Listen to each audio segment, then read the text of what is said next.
urusan makanan ini menjadikan doa-doa itu dikabulkan oleh Allah atau ditolak. Satu saat baginda Rasul sallallahu alaihi wasallam dalam hadis riwayat Muslim bersabda, "Innallaha thayyibun la yaqbalu illa thayyiba." Allah itu maha baik dan tidak menerima kecuali yang baik. Wa innallaha amaral mu'minin bima amara bil mursalin. Allah memerintahkan kepada kaum mukminin sebagaimana Allah memerintahkan para rasul. Sedangkan Allah berfirman kepada para rasul itu, ya ayyuhar rasul kulu minat thayyibat wa'malu shalihan. Hei para utusan, makanlah yang baik-baik dan beramallah yang baik. Ya ayyuhalladzina amanu kulu min thayyibati ma razaqnakum. Hei orang yang beriman, makanlah dari apa yang baik-baik di antara yang diberikan rezeki oleh Allah Subhanahu wa taala. Maka satulah kemudian baginda Rasul menceritakan, "Tsumma dzakar rajul yutilus safar." Ada orang yang pekerjaannya jalan terus kemana-mana. Jadi yutilus safar, perjalanan panjang. As aghbar, ya, kemudian badannya berdebu, kemudian rambutnya awut-awutan karena perjalanan panjang itu. Yamuddu yadayhi ilas sama, kemudian dia mengelurkan kedua tangan ke arah langit, kemudian berdoa, ya Rabb, ya Rabb, ya Rabb, aku minta begini. Apa katakan Nabi? Wa mat'amuhu haram, sedangkan makanannya haram, dia makan seadanya. Wa masyrabu haram, minumannya juga haram, tidak pernah dilihat ini makan halal atau haram, dia dapat dari mana. Wa malbasu haram, sementara pakaian juga haram. Wa ghudhiya bil haram, bahkan gizi yang dihasilkan dari makanan itu, kekuatan yang timbul dari gizi makanannya juga haram. Fa anna istajabulah, maka bagaimana bisa orang itu diijabahi doanya oleh Allah Subhanahu wa taala. Maka kalau ada orang berdoa lama kok tidak diijabah-ijabahi, yang perlu diperiksa adalah urusan makanan. Maca waqiah walak walik ping 40 kok gak mandi-mandi, dideloki panganane halal apa haram. Nah, itu perlu diperiksa. Satu saat ada namanya Sa'ad bin Abi Waqqas memohon kepada kanjeng Nabi, ya Rasul, tolong panjenengan dongakne agar doa-doaku ini dikabulkan oleh Allah Subhanahu wa taala. Maka kemudian baginda Rasul berkata kepada Sa'ad, ya Sa'ad, atib mat'amaka. Wahai Sa'ad bin Abi Waqqas, atib mat'amaka, perbaikilah makananmu. Artinya apa? Makanlah yang halal. Takun mustajabad dakwah, niscaya doamu akan menjadi istijabah, mustajab. Walladzi nafsu Muhammad biyadihi, demi Allah, innal abda la yudfal luqmah al haram fi jawfi ma yatakabbalallahu amala 40 yawman. Dan sesungguhnya ada seorang hamba, dia menguntal itu? Ya, dia memasukkan ke dalam rongga perutnya itu makanan yang haram, maka akan berefek kepada amalnya tidak diterima 40 hari. Wa ayyuma 'abdin nabata lahmu minas suhti war riba fannaru aula bih. Barang siapa di kalangan hamba yang daging tubuhnya itu tumbuh dari barang yang haram dan riba, maka neraka paling layak buatnya. Maka urusan makanan ini penting, ya. Perlu hati-hati. Ada sebuah kisah yang saya nukil dari kitab Wafayatul A'yan, Abul Abbas Khalkan. Ini menceritakan tentang Abu Muhammad. Abu Muhammad ini adalah ayah dari seorang ulama kenamaan, yaitu ayahnya Imam Haramain Al-Juwaini. Imam Haramain, ya. Ini yang diceritakan tentang ayahnya, namanya Abu Muhammad itu. Di mana ayah beliau dahulu sangat-sangat menjaga makanan yang halal. Dipesani kepada istrinya, wahai istriku, janganlah engkau makan makanan apapun kecuali yang aku berikan kepadamu. Dikai wong ojo dipangan. Wis awakmu mangano hanya dari apa yang aku berikan kepadamu, karena aku akan memastikan barang yang masuk ke tubuhmu adalah barang-barang yang halal. Utamanya waktu itu karena lagi mengandung.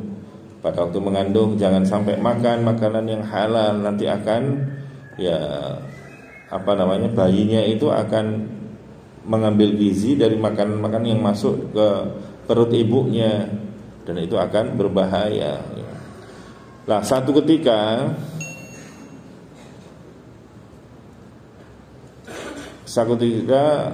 Imam Haramain kecil, jadi setelah lahir ya, itu sakit, terus nangis terus.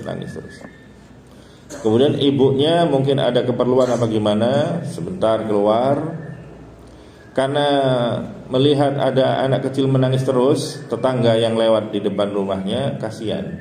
Iki anak sopo itu nangis kok dijarno kan wong. Sementara bapaknya dia ada di belakangnya rumah. Maka kemudian diambillah anak kecil itu dan disusui, karena dia menangis terus saat keningal lah. Langsung disusoni mek tonggone. Sejurus kemudian si bapak ini kemudian masuk ke dalam rumah dari belakang, dan betapa kagetnya sang jabang bayinya digendong oleh tetangganya, oleh orang lain, dan kemudian disusuinya. Padahal ini mulai dari hamil sampai lahir dijaga terus, jangan sampai ada yang masuk ke perut ibunya sesuatu yang selain dari hasil jerih payahnya yang halal. Lah ini waktu bayi kok moro-moro disusui wong, padahal wong ini gak ngerti makannya dari apa, diperhatikan gak halal haramnya, wal kedua aspal diuntal. Ini kok moro-moro nyusui, waduh belah ini. Akhirnya direbut sama bapaknya, disungsang ini. Kakinya di atas, mulutnya ada di bawah, diogrok-ogrok sama bapaknya. Supaya apa? Dia memuntahkan susu yang telah diminumnya. Diogrok-ogrokkan ini sampai muntah. Nah kemudian jare wong-wong itu, Pak sampean kok teganya. Wong arek cilik kok dikonokne iki lho. Gimana sampean itu? Apa kata bapaknya? Bapaknya dengan lantang mengatakan, yashulu alayya an yamut wala yufsidu tab'uhu bi syurbi labani ghairi ummihi. Lebih mudah untukku melihat ia mati ketimbang nanti tabiatnya rusak gara-gara meminum susu dari selain ibunya sendiri. Maksudnya ada barang haram yang masuk ke tubuhnya. Maka boleh jadi anak-anak sing beler, angel dikandani angel wis angel ya. Dikandani angel ya. Ini mungkin ada barang haram yang dia makan, sengaja tidak sengaja, guyon gak guyon, ngerti gak ngerti, ada barang haram yang masuk ke dalam tubuhnya, maka energi yang dihasilkan itu adalah energi berasal dari barang haram.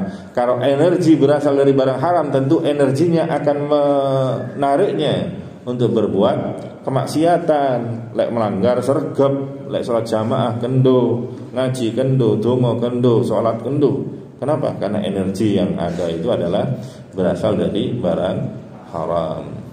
Imam Haramain tumbuh menjadi anak yang cerdas luar biasa. Ternyata begitu gedenya juga seperti itu. Beliau ahli diskusi, ahli debat. Tidak ada orang yang mengungkapkan hujah kecuali bisa dipatahkannya. Pintar.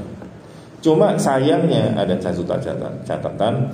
Sayangnya adalah Imam Haramain ini begitu ngomong reces gitu, kemudian terhenti, seperti orang tersedak gitu, gak iso ngomong beberapa detik, ngomong lagi.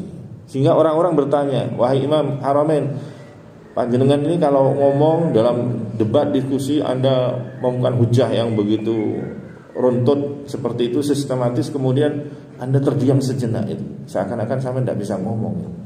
Itu kenapa sampai kok seperti itu? Apa katanya beliau? Hadza min baqayatil karrada'ah. Ini saya seperti ini, kayak seperti gagap itu ya, terdiam sejenak itu.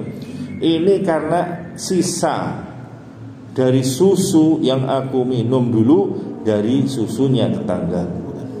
Jadi sing diogrok-ogrok waktu bayi itu si ono sisae, dan itulah yang menjadikan aku kayak begini. Itu kata Imam Haramain. Itu efeknya, betapa besar efeknya makan barang haram. Pernah dikisahkan, ini kisah tentang Romo Yai Hamid Al-Maghfurlah. Romo Hamid itu dulu zaman itu pernah ada tamu, kemudian memberikan uang amplopan ya, itu 100.000 zaman dulu. Kalau 100.000 zaman dulu mungkin ya 1 jutaan kalau sekarang disalam. Kemudian akan waktu itu pagi, kemudian waktu akan duhur, menjelang duhur, beliau punya khodamnya panggil. Nah, ini uang, ini boleh panci, diisi air ya pancinya diisi air. Kemudian sama kain lap itu, serbet. Nah kemudian setelah datang sama yai ini, kemudian uang tadi dimasukkan. Kalau cara saya itu duit 1 juta tadi dilepoknya, ditutup sama serbetnya tadi itu. Loh, yai kok ngoten, mungkin kan rusak uangnya gitu, teles gitu ya. Wis tala, wis babano gitu. Ya sudah.